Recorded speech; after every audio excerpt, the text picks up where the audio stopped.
Hello and welcome back to the Haunted Slumber. Before we begin tonight's story, take a moment to get comfortable, close your eyes, and let your mind drift. If you're enjoying these tales, don't forget to subscribe and leave a comment. I'd love to know where you're listening from around the world. Now let the lights dim, the curtain rise, and may this story guide you into a deep, haunted sleep. The Hollow in the Withered Vale. When Elias Wren first turned his battered truck off the main highway and onto the pitted, almost invisible lane that curved into the hills, he wasn't entirely sure he was making the right choice. The old man at the last gas station had muttered something about the road to Vale's Hollow, about how no one went there anymore, about the way the mist seemed thicker over the hills, clinging to the bones of the earth. "You can't trust the maps," the old man had said, his voice thick with dust and distance. "The Hollow ain't like other places. You go there, you best remember your way back. It don't always let you leave." Elias had nodded, pretending not to hear. He told himself the man was just another backwoods storyteller, the kind who breathed warnings because they had nothing else left. But now, as the sun faded into a bloated smear behind the hills and the world around him was swallowed by creeping mist, Elias wasn't so sure. The lane narrowed, hemmed in by gnarled trees whose branches clawed the sky like desperate fingers. Leaves whispered secrets he couldn't quite catch. Gravel crunched under his tires, then faded into the soft squelch of mud as the road deteriorated into a path barely wide enough for a man to walk. And still the mist thickened. Still he drove. It wasn't until the truck shuddered and stalled at the crest of a hill that Elias saw the hollow spread out below. A scatter of buildings hunched along the curve of a dried-up riverbed, their roofs sagging under decades of neglect. A single church steeple pierced the mist like a rotten tooth. Beyond that, the land unfurled into an endless, pale expanse where crops should have been, but weren't. The whole place felt forgotten. No birds sang. No wind stirred. Only the mist, breathing in slow, muffled waves. Elias climbed out of the truck, his boots sinking into the soft earth. He should have felt a sense of accomplishment. After all, this was what he had come for, to find the hollow his grandfather had spoken of in half-faded tales, to finally see it with his own eyes. But all he felt was an emptiness that pressed against his ribs, growing heavier with each breath. Something was wrong here. Not just abandoned wrong.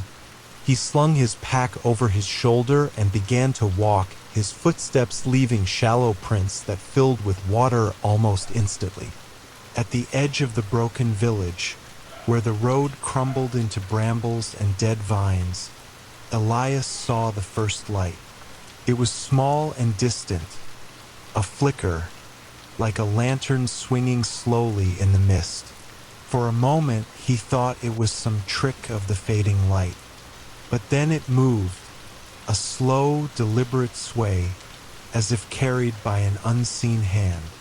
Elias hesitated, his instincts screaming that he should turn back.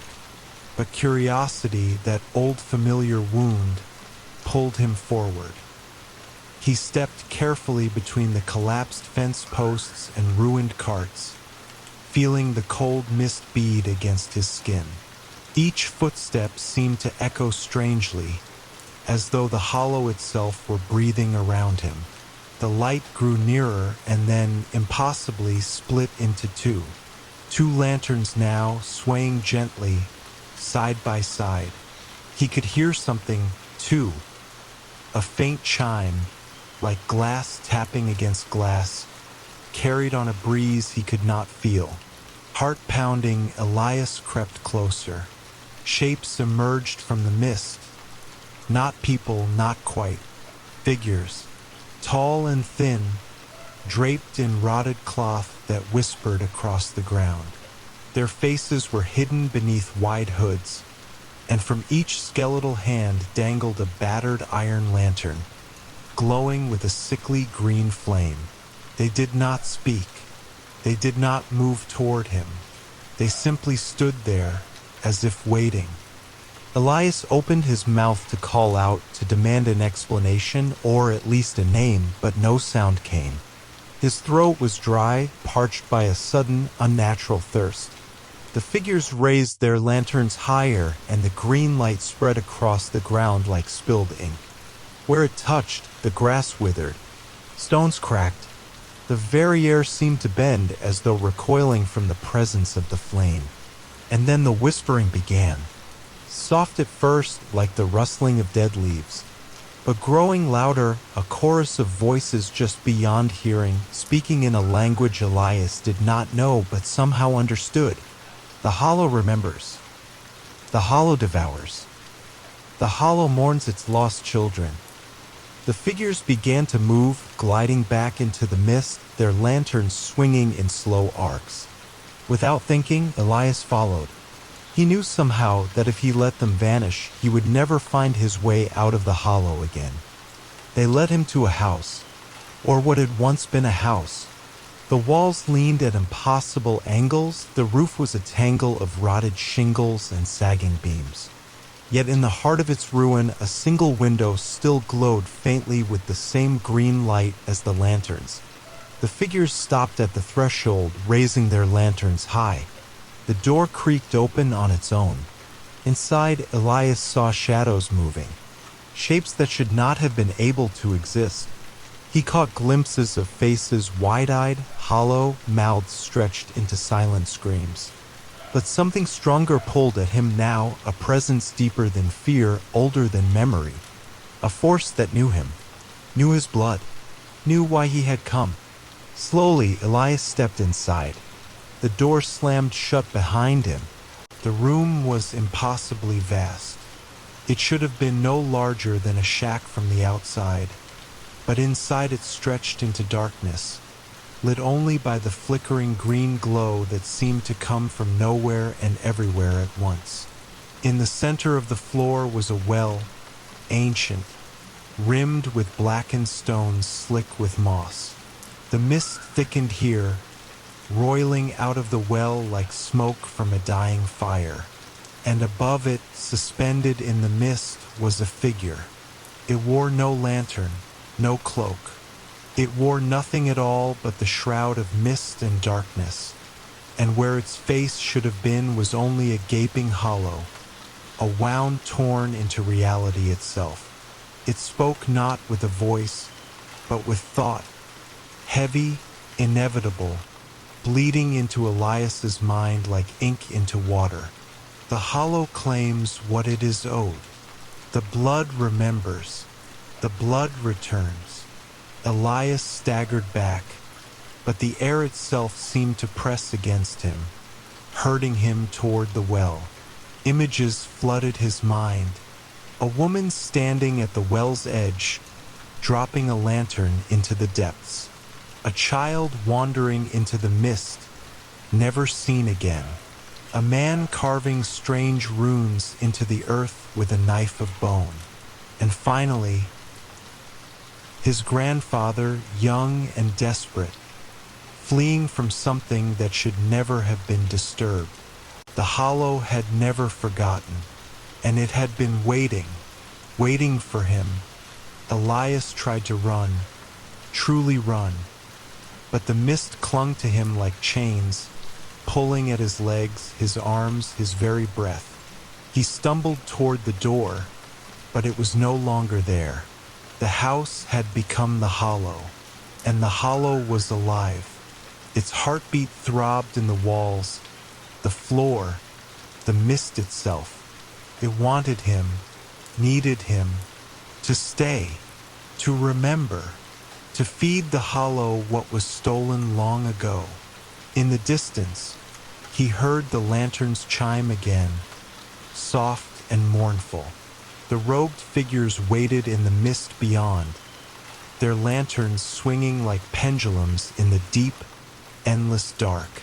The well yawned wider, and the figure above it reached out a hand made of smoke and ash, and beckoned.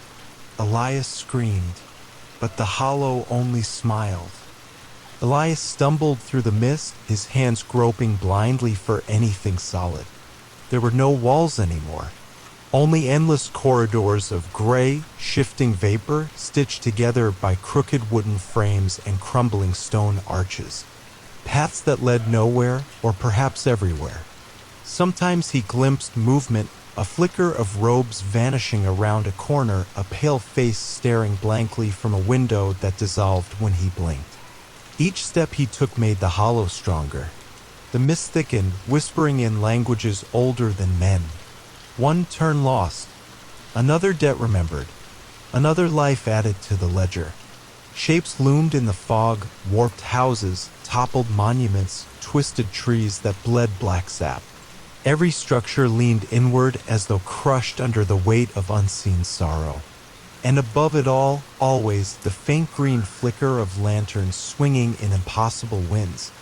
Elias knew he was being herded, but it didn't matter anymore. The hollow knew his name. It had always known. He found them at the center of the maze, or perhaps they found him.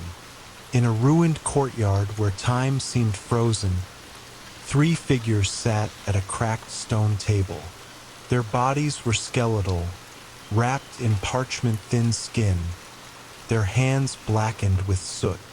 They wrote constantly, their quills scratching ceaselessly across endless scrolls made of flayed skin. Each scroll bore a name. Each name wept. The middle archivist raised its eyeless face to Elias. It did not speak with a voice. Instead, its quill wrote words in the air, letters hanging like burning cinders. The debt of blood is not yet paid. Elias tried to speak, to plead, to demand answers, but his throat was filled with ash. One of the archivists reached into the folds of its robe and produced a torn scrap of cloth. On it was stitched a symbol, a broken circle pierced by thorns. He recognized it instantly. It was the same mark carved into the lintel of his grandfather's barn. The same mark etched faintly into his own childhood memories, dreams he had dismissed as nightmares. It was the seal of the hollow, and his bloodline had carried it for generations. The archivists pointed to the well in the center of the courtyard. It was not the same well he had seen before. This one was dry, filled with tangled roots and bones slick with green mold. A rusted chain hung into its depths, swaying gently as though pulled by unseen hands. At the base of the well, half buried in muck and dust, Elias could see a doorway, a black rectangle framed by stone so old it seemed ready to crumble under its own memory. A voice spoke in his mind, heavier now, closer. Choose. The hollow will take what it is owed, but the manner of payment is yours to offer. Elias understood. He could step through the door, offer himself fully, become another lost soul in the endless mists, a lantern bearer, a whisperer of lost roads. Or he could refuse, fight, try to escape, but the cost of defiance would not be his alone. The hollow would punish the world he left behind, twist his memories, curse his family, drown his name in sorrow and ruin. There was no true escape. Only choices between different kinds of damnation. He took the chain, hand over hand, slipping and tearing his palms. He descended into the well. The green mist thinned as he went deeper, replaced by a colder darkness. A silence so complete it roared in his ears. The stones wept black water. Whispers clawed at the edge of his mind, offering promises and threats in equal measure. Your ancestors failed you. Your blood is spoiled. You are the last, the final key. At the bottom, the stone doorway loomed.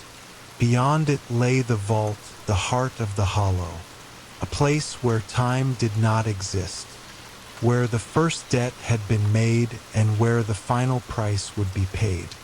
Elias stepped through. The vault was not empty. It was filled with pillars carved from the bones of ancient trees, each wrapped in chains of iron and bramble. Floating between them were hundreds, thousands of lanterns. Each lantern burned with a soul. Each soul whispered, pleaded, or raged in endless, forgotten languages. And at the very center of it all stood a throne of twisted roots. Upon it sat a figure so still it could have been carved from the hollow itself. The Lantern King. Its face was hidden behind a mask of thorns. Its hands gripped the arms of the throne with fingers like gnarled branches. Around its neck hung a chain, and at the end of the chain a key. The key to the Hollow's heart, the key to his escape, or his complete surrender. The Lantern King spoke, but not aloud. Its will pressed against Elias like a storm, crushing and suffocating. You will carry the Hollow within you. You will become the bridge, the lantern that never extinguishes. Or you will die and your line will rot to dust. Elias staggered forward. He could feel the Hollow's roots burrowing into his mind, unearthing every memory, every fear, every moment of weakness. He saw himself at 6 years old, lost in the woods behind his grandfather's farm. He saw the flickering lantern light that had led him home. He saw, too late, the bargain his blood had made without his knowledge. Tears streaming down his face, Elias reached for the key. The Hollow shrieked in triumph. The mists howled through the vault. Lanterns swung violently, throwing broken shadows across the throne.